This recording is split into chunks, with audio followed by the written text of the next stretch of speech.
Bonjour, c'est Capucine et bienvenue donc dans cette vidéo. On va voir comment calculer la date du terme. Alors pourquoi c'est important de calculer soi-même sa date de terme?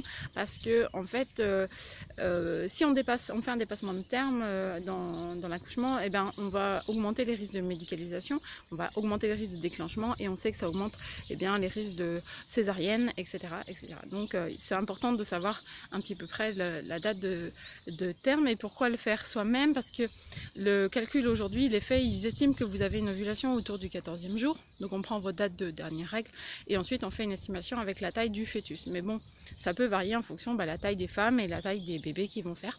Et donc on se retrouve avec quand même des erreurs de calcul de terme. Et donc moi le calcul que j'utilise, c'est le calcul qui est proposé par la symptothermie moderne, qui est une méthode de contraception. Et eux, ils estiment en fait que la maturation du fœtus, elle est fixe, c'est-à-dire qu'il y a un certain nombre de jours et donc on va utiliser la date d'ovulation et puis on va rajouter un certain nombre de jours.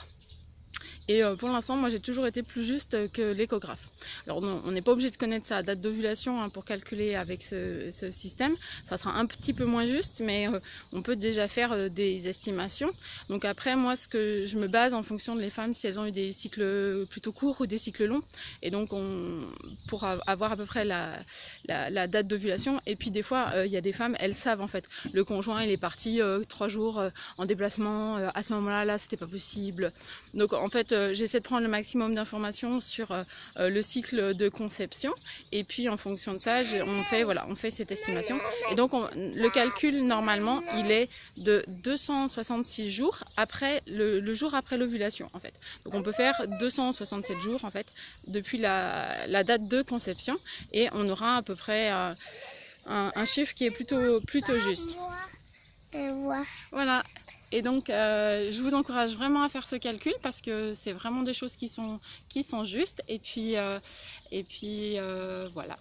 C'est vraiment le début pour moi de l'accouchement physiologique. Il commence par là, déjà connaître sa date d'ovulation. Et bien, à demain pour une prochaine vidéo. Au revoir.